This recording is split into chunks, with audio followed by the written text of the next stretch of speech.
Bueno, entonces para terminar todo lo que es la parte introductoria y teórica de lo que es tipos de cambio, monedas, vamos a ver lo que es la política monetaria en Colombia. Si bien esto lo pudieron haber visto en economía, es bueno tenerlo en presente para esta asignatura. Entonces, digamos que la política monetaria maneja algunos conceptos relevantes en una economía como la colombiana, que es pequeña en relación con otros países del mundo, pero que es una economía abierta a todos los mercados. Entonces, basado en eso, podríamos decir que la política monetaria obedece a algo que se llama el trilema de la política monetaria, que consiste en que la política monetaria está enfrentada a tres objetivos. Pero el trilema está en que si bien los tres objetivos son ideales o deseables en la economía, es muy difícil que los tres se presenten al mismo tiempo. Básicamente imposible que los tres se presenten al mismo tiempo. Ya les voy a explicar por qué. Y otro de los conceptos es el ancla nominal, que son las variables nominales para la toma de decisiones con respecto a la estrategia de la estabilidad de precios en la política monetaria. Entonces, cuando hablamos del trilema de la política monetaria, podremos hablar de que los tres objetivos son, primero, lograr un determinado nivel de tasa de cambio. Ese es uno de los objetivos que busca el Banco Central o Banco de la República. Lograr una determinada nivel tasa de interés y obviamente tener movilidad de capitales. Entonces, como ven, los tres objetivos son muy buenos, son ideales, son deseables en sí mismo cada uno de ellos, pero solo dos pueden ser alcanzados de forma simultánea. Por eso es que se le denomina trilema. Es cuál de los dos, cuáles dos de esos tres se deben de cumplir. Y el ancla nominal en los regímenes de conducción de política monetaria es cuando hay inflación, todas las variables nominales aumentan y los salarios nominales como tal y la tasa de cambio y la cantidad de dinero aumentan tras en el largo plazo se pueden mantener. Pero veamos entonces por qué esa política como monetaria. Entonces, normalmente esa política monetaria se basa en estrategias para la estabilidad de precios, que puede ser monetaria, cambiaria y de inflación, pero la inflación objetivo. O sea, la meta de inflación que establece el Banco de la República. Para eso, las tres convergen en lo que son las anclas o el ancla nominal, que puede ser basado en el dinero o políticas monetarias, en las cambiarias regulando la tasa de cambio y la inflación objetivo fijando una meta de inflación. Así es como funciona el Banco de la República. Pero ¿qué ocurre? Que esa meta intermedia de objetivos de la política monetaria van de acuerdo a las categorías siguientes, que son la meta operativa, la meta intermedia y la meta final. Entonces, en la meta operativa hablamos de que es el instrumento con el que cuenta el Banco de la República, que consiste en que está directamente bajo control de la autoridad monetaria esa meta operativa. La intermedia es una variable que tiene una relación estable o al menos predecible con el objetivo final y la meta final, que es la estabilidad de precios, entendido como una tasa de inflación baja pero positiva. Me hago entender, no es bueno que un país presente inflación negativa. ¿Por qué? Porque estaríamos hablando de un fenómeno que se llama deflación. Y cuando hay inflación negativa, quiere decir que la economía va tan mal y la demanda es tan precaria que los precios se han visto obligados a ceder. No es bueno tener una inflación negativa en un país. Ahora, bajo cada régimen monetario hay unas acciones. Por ejemplo, en la estrategia monetaria se regula la tasa de interés, el agregado monetario controlable a través de la tasa de interés. Miren que nada más son dos. En la estrategia cambiaria es la tasa de cambio o la tasa de interés y la compra y venta de divisas para regular la tasa de cambio. Y en la estrategia de inflación objetivo se controla la tasa de interés y el pronóstico de inflación. Ustedes ven que ahí es donde se va relacionando el trilema, donde solamente 2 de las 3 variables se pueden ver cumplidas. Ahora, frente al régimen de la tasa de cambio, se podría hablar de que se busca, primero, mayor flexibilidad de la tasa de cambio, y es donde se permite que la política monetaria sea dirigida a objetivos domésticos, o sea, internos del país, como la estabilización del producto y de la inflación. Otra es que los esquemas más rígidos permiten anclar la inflación a la del país de referencia al costo de delegar la política monetaria a ese país. Es decir, que se podría decir que se dolariza la economía. Ejemplos puede ser Argentina y Ecuador, que tienen dolarizada la economía. Quiere decir que sus monedas no fluctúan en relación con el dólar, sino que si el dólar sube, ellos van subiendo a la par con esa moneda. Si el dólar baja, su moneda va bajando en relación con esa moneda.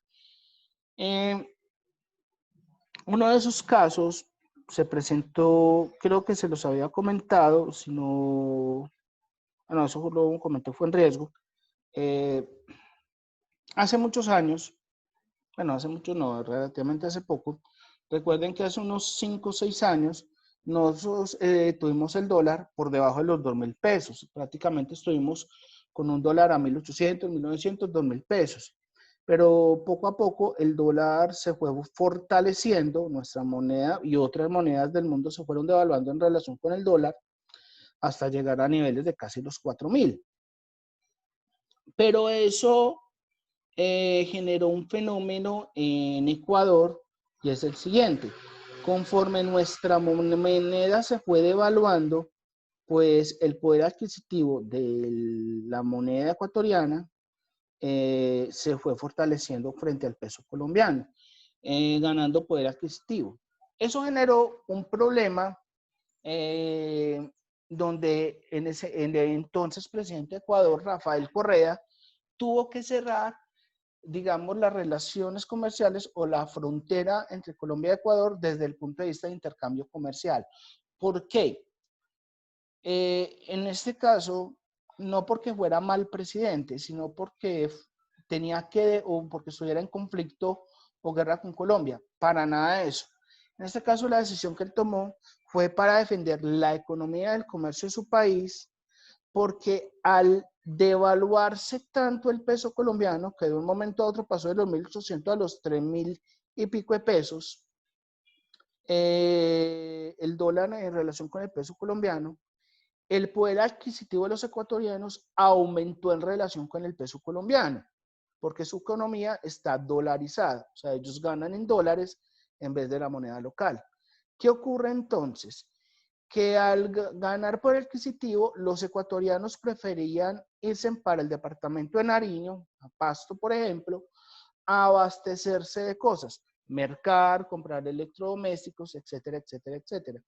¿Qué generó eso? Dos movimientos. Uno, que se empezó a deteriorar el comercio en el lado de Ecuador, porque la gente o los ecuatorianos preferían comprar en territorio colombiano porque era más barato para ellos comprar en pesos colombianos que comprar en dólares. Dos, empezó a generar un fenómeno de inflación muy alta en el departamento de Nariño. Entonces, digamos que en ese caso, Rafael Correa actuó de forma responsable, uno porque estaba defendiendo su economía y de paso terminó haciéndonos un favor. No porque estuviera frenando el comercio con Colombia, sino porque ayudó a controlar la inflación en nuestro país, porque al haber una gran demanda de productos en Nariño, mucha de la producción se estaba sesgando, llevando para Nariño, aumentando, porque la oferta era tan alta en Nariño que se generó un fenómeno de inflación. Pero entonces era tan poca la oferta de esos productos en el resto del territorio nacional por abastecer la demanda en Nariño, que empezó a generar inflación en el resto del país. Entonces, digamos que de paso terminó generando un favor a Colombia al cerrar comercialmente la frontera mientras se estabilizaba la tasa de cambio. Ahora, Existe una gama de regímenes cambiarios que van desde la fluctuación total hasta la rigidez absoluta, que nosotros ya lo vimos, que es el tipo de cambio flotante, flexible o mixto. Entonces, pueden haber varios tipos de ancla dentro de la política monetaria. Por ejemplo, está la ancla monetaria, que es la inflación es un fenómeno monetario. Otro es el ancla cambiaria, donde se dice que en el largo plazo un fenómeno de cuánto es la inflación internacional y el cambio en la tasa de cambio. Y la metainflación, donde se dice que la inflación es un fenómeno de cómo el Banco Central, en nuestro caso el Banco de la República, fija la meta de inflación y si se cumple o no con la meta de largo plazo o no. Cuando hablamos de la meta de largo plazo es que ellos iniciando el año o más bien finalizando el año establecen una meta de inflación para el año siguiente. Es por decir algo, si la inflación en Colombia en el 2019 fue, voy a decir cualquier cosa, 3.3%, entonces ellos pueden establecer que la meta de inflación para el país en el 2020 estará entre el 3.3 y 3.5. Normalmente ellos no hacen una meta con una tasa fija, o sea, un solo valor, sino que establecen un rango como meta de inflación. Ahora, características de esa inflación objetivo. Primero, se debe definir un objetivo de inflación. Segundo, que debe ser transparente y consecuente en relación con lo que se está viviendo al interior del país. Y tercero, debe ser un procedimiento operativo que mire hacia el futuro en torno a qué le conviene más al país, si tener una inflación baja o tener una inflación baja. Ahora, a nivel de conclusión, se podría decir que la decisión más importante de la política monetaria es la decisión de cuál es el ancla nominal de la economía, es decir, qué estrategia debe adoptar el Banco Central y el gobierno o el régimen de conducción de política monetaria que se debe tener. Segundo, que la decisión de la política monetaria que determina la inflación es la escogencia del ancla y el manejo que se debe dar al instrumento monetario dentro de ese régimen. Tercero, cuando hay inflación, todas las variables nominales tienden a aumentar. Entonces, frente a las políticas monetarias, pueden haber políticas monetarias tanto de forma expansiva como contractiva o restrictiva. Entonces, una política monetaria expansiva, lo que se busca es aumentar la producción y generar empleo. Y para eso, ¿qué herramientas adoptaría un banco central? Por ejemplo, aumentar la oferta monetaria y disminuir el tipo de interés. Quiere decir que imprimiría dinero, inyectaría liquidez a la economía y tendería a bajar las tasas de interés. Pero si bien lo bueno es que aumenta la producción y genera empleo, el efecto negativo es que la inflación se puede disparar. Esa es la gran desventaja. Ahora, en una política monetaria contractiva o restrictiva, el objetivo es controlar y disminuir la inflación. Basado en eso, el instrumento que adoptaría el Banco Central es disminuir la oferta monetaria, es recoger toda la liquidez que hay en el mercado, reduciendo el papel moneda y aumentando las tasas de interés, encareciendo un poco el crédito, de tal manera de que se pueda controlar la inflación. Esa es la parte positiva, pero la parte negativa es que puede generar desempleo en el país. Y otra de las políticas que se pueden adoptar son de tipo fiscal, que también pueden ser desde el punto de vista expansivo como contractivista o contractivo.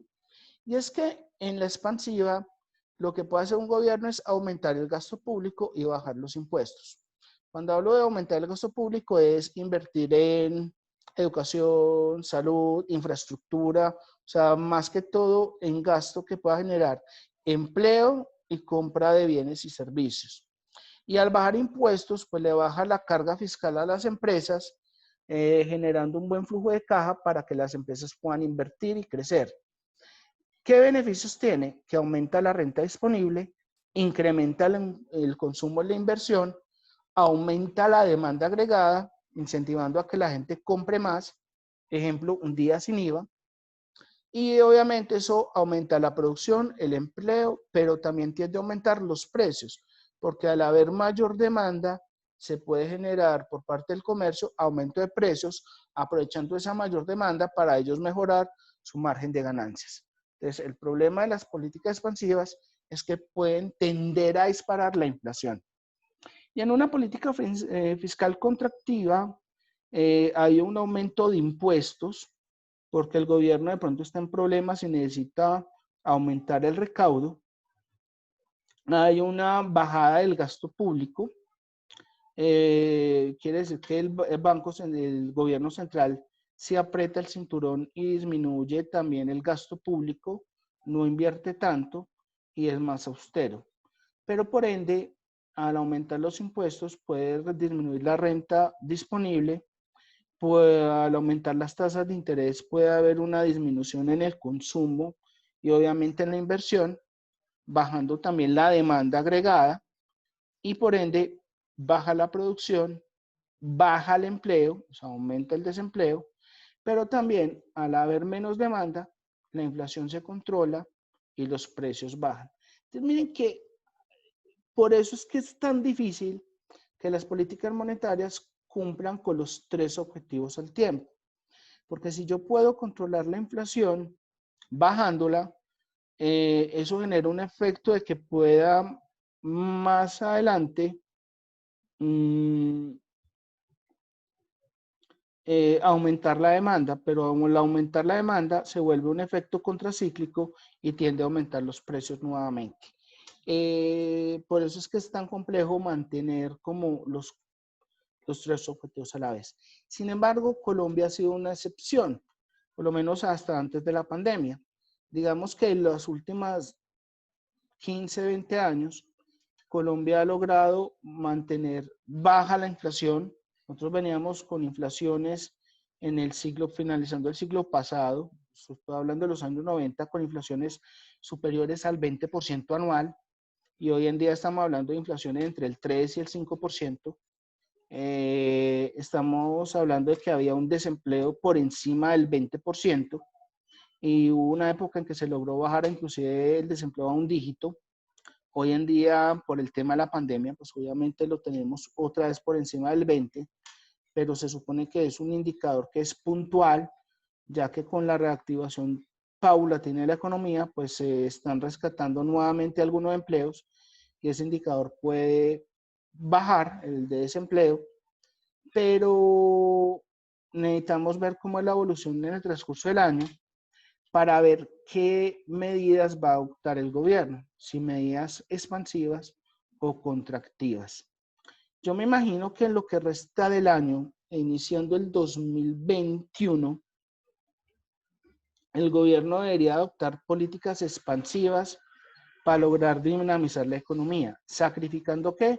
Que posiblemente lleguemos a inflaciones altas, pero con el fin de poder recuperar empleos y aumentar la producción.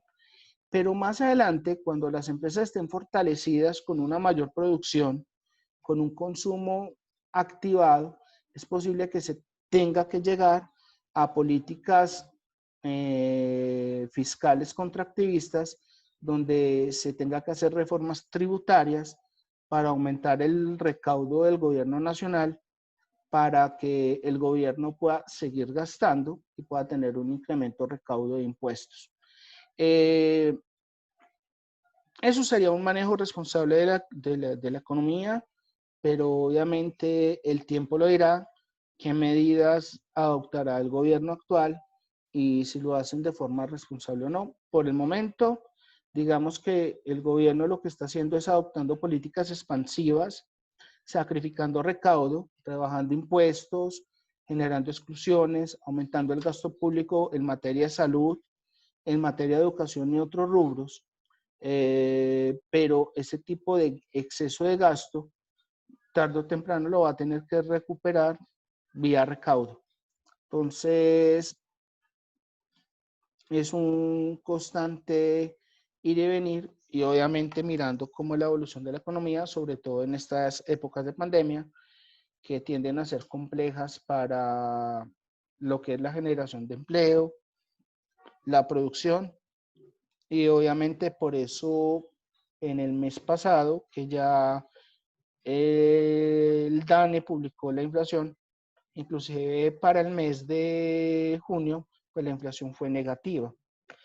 Ojo, la inflación acumulada del año es positiva, pero hubo una inflación negativa, que hacía rato no se presentaba inflación negativa intermensual. Bueno, chicas, son las 4:16. Voy a parar de grabar.